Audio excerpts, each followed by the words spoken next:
Hi everyone, welcome back to my channel. जैसे कि आजकल हम लोग बात कर रहे हैं मून की अलग अलग हाउसेस में अफेक्ट्स की। तो ये वीडियो है आज की, जब मून चंद्रमा हमारे सेकंड हाउस में होता है तो उसके क्या अफेक्ट्स होते हैं। तो सबसे पहले तो सेकंड हाउस क्या है।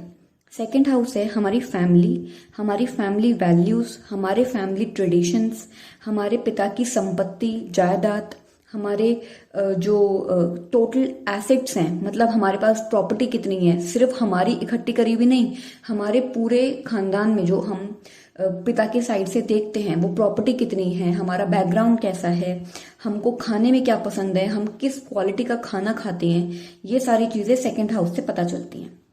तो इस पोजीशन पर जब चंद्रमा आता है, मून आता है, तो वो एक्चुअल में मून रिप्रेजेंट क्या करता है, हमारा माइंड, हमारा मन, हमारे इमोशंस, हमारी माँ, creativity, way of expression, beauty, हम किस तरह से बात करते हैं और हम अंदर ही अंदर सोचते क्या हैं, हमारा मेन ध्यान कहाँ रहता है, ये सारी चीजें चंद्रमा बताता है। अब ये एक अच्छी पोजीशन है फाइनेंशियली। अगर आपका मून एक अच्छे फ्रेंडली साइन में है या एग्जॉल्टेड है तो ऐसा इंसान अपनी फैमिली को लेकर काफी इमोशनल होता है।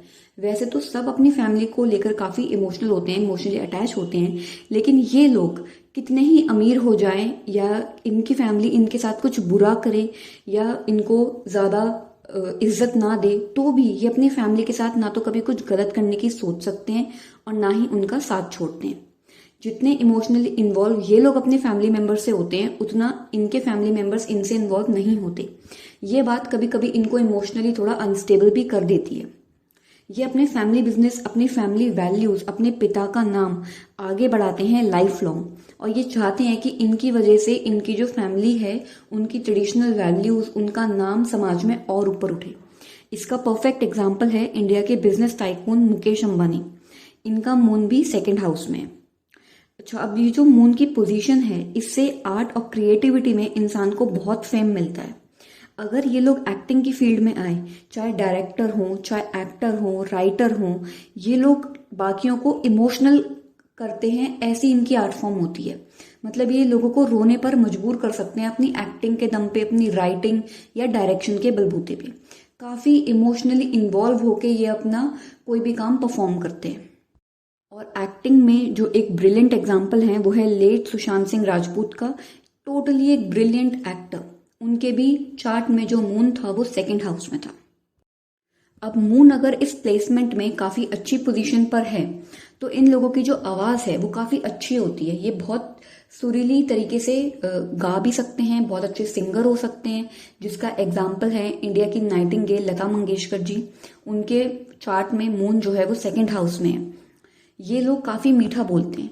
अगर ये मून यहाँ पे एनिमी साइन में है या वीक पोजीशन में है तो ये लोग थोड़ा सा शर्मा जाते हैं पब्लिक गैदरिंग्स में, इतना खुल के लोगों से बात नहीं कर पाते जब ये पब्लिक में होते हैं। तो इन लोगों की लाइफ में जो मून जो स्पेस में होता है उसकी पोजीशन के साथ उतार चढ़ाव काफी ज्यादा आते हैं।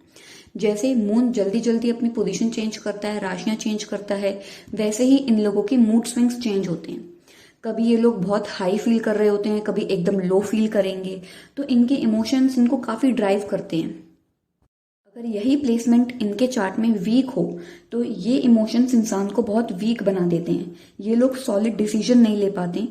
इस प्लेसमेंट से जो मून है उसका एस्पेक्ट है 8th हाउस पे। यहाँ से मून का तो एक सिंगल ही एस्पेक्ट होता है, तो यहाँ से वो 8th हाउस को देख रहा है। और जैसे ही हम 8th हाउस की बात करते हैं, 8th हाउस का मतलब है सीक्रेट, मिस्ट्रीज, और जितने भी आप रहस्यमय आपकी दुनिया है वो सारी 8th हाउस है। तो यहाँ पे इन लोगों का जो लाइफ पार्टनर होता है उसके काफी ज्यादा सीक्रेट्स होते हैं। ये लोग अपने लाइफ पार्टनर को पूरी तरीके से समझ नहीं पाते। जैसे बहुत बार ये सोचेंगे, यार मैं इस इंसान को जानता भी हूं या नहीं। एकदम से कुछ सडन चेंज इनको अपने लाइफ पार्टनर में दिखता है जिसके बारे में ये बिल्कुल नहीं जानते। फॉर एग्जाम्पल, हो सकता है किसी इंसान की जो वाइफ है वो कॉलेज टाइम पे बहुत अच्छी सिंगर रही हो, उसने काफी कॉम्पिटिशन जीते हो, लेकिन शादी के बाद वो बिल्कुल ना गाती है ना इनको उसके बारे में पता है। फिर इनको बहुत सालों बाद जाके कभी पता चले कि अरे मेरी वाइफ तो गा भी सकती है। तो ऐसे छोटे बड़े बहुत सारे सीक्रेट्स होते हैं इनकी मैरिज लाइफ में।